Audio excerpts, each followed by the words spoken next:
When I talk about the industry, we are talking about a $600 billion industry. Um, Now, this figure, we understand that within this, pie, within this kitty, the US market size is about half of it, as well as the number of agencies in the US. I think there are 13,000, as last count was 14,000 agencies in US alone. So এই কথাটা বলার উদ্দেশ্য একটা, why am I giving the US scenario? Amra onek shomoy, when we talk about agencies, when we talk about advertising, we sometimes compare us with our neighboring country, India, and even the countries in Asia Pacific. But তুলনামূলক ভাবে আমি যদি বলি, the uh, American or the US market, as well as the UK and the European market, accounts for most of the marketing spend. So the insights, as well as the research, as well as the processes that are set by, I think, the US market or the advertising market shapes us and actually has put us on the map as well. I've worked with global agencies like Gray Worldwide that are part of the WPP network based out of New York. And I can tell you that the learning that I have received, and I'm going to share a few of those learnings here as well, is monumental. A lot of agencies, a lot of us operate here, I think, in a myopic view. We operate it with glasses on that we cannot see further down the line. And it's very important to understand that there is a whole big world out there to take inspiration, to take insight, as well as learning from. Why do I say the US market? Because it's very relevant to what I'm going to tell you in the account management perspective.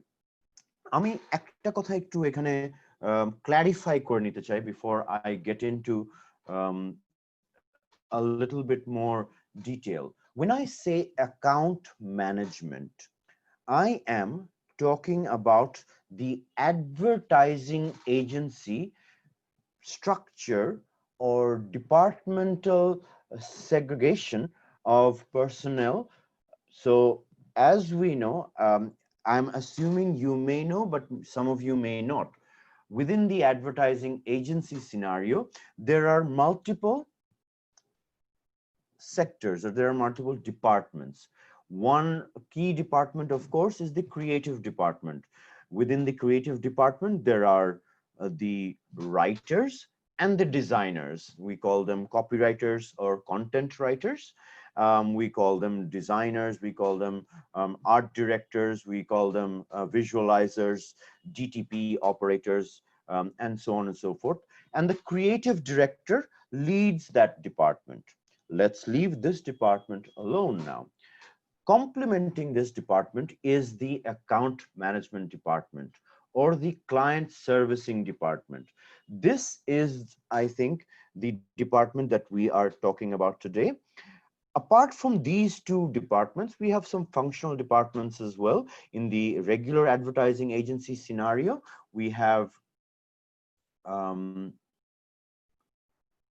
hi, great.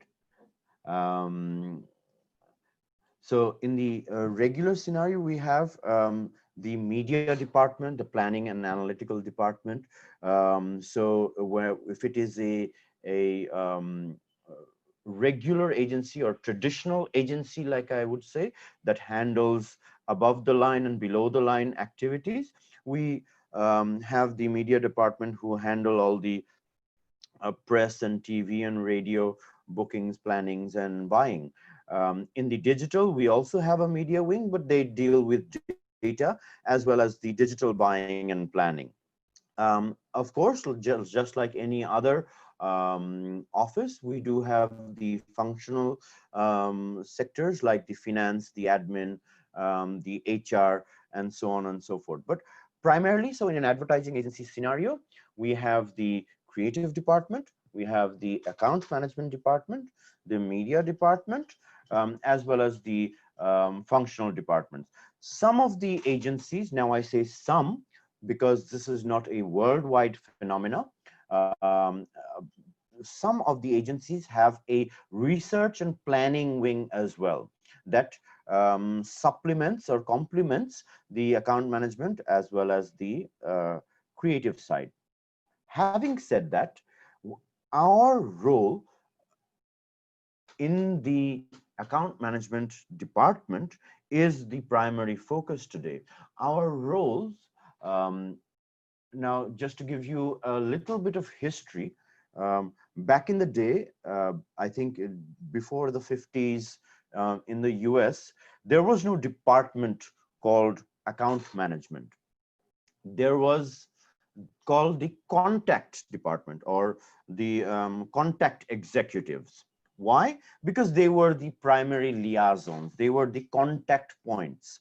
And therefore comes the certain documentation that we use called, sometimes called contact reports and so on and so forth. We now call them by a lot of names, minutes of the meetings and so on and so forth. But primarily, just to understand, this was called the contact department. But very soon we found, as well, while it was called the contact department, and those of you who have seen, the very popular series Mad Men, you will have seen that the planners or the creative uh, partners or the fellows used to actually lead the agency, and the contact department was just the messenger with the duty to shuffle between the client and the creatives. The creatives would actually do everything in an agency, starting from creation to execution to even presentations and so on and so forth. This role over the years have changed, and these roles have now morphed and actually have been segregated more. So while I am going to talk a little bit more about these things, I would just like this clarification. Some of you already know this, but I thought this clarification was necessary. Now you may ask, then are we we are not in the business of advertising. Some of us are entrepreneurs, some of us are CEOs and COOs and CXOs, some of us are working in other aspects. How is this relevant? I have found that, and I'm going to cover this as well in further, but this role has a lot of chameleon effects in the sense that I have seen that this role allows me to do much more and take on a lot of other hats and put them on as well. Um, Client servicing executives have moved on to become very good customer focused, sales oriented people. They've also become very good in-house marketing assets, because we deal with a lot of brands and a lot of marketing strategies as well as creative development. So we are that one man army sometimes, that in-house departments of a lot of multinationals and globals are hiring. So if you'll see, even multinationals like British American Tobacco, or the best case scenario would be Unilever, who are slowly moving away from employing agencies to have their own in-house resources. And those resources are taken always, I think, from the account management side of things. And of course, these roles allow us as well to flourish into a lot other things. I think the best agencies are not only just created by creative department, creative directors, but they're also created by strategy directors as well as account directors as well, who move on in their further lives to create agencies or boutique agencies of their own. We'll talk about the career progression very soon, but just to give you a context of where we are coming from.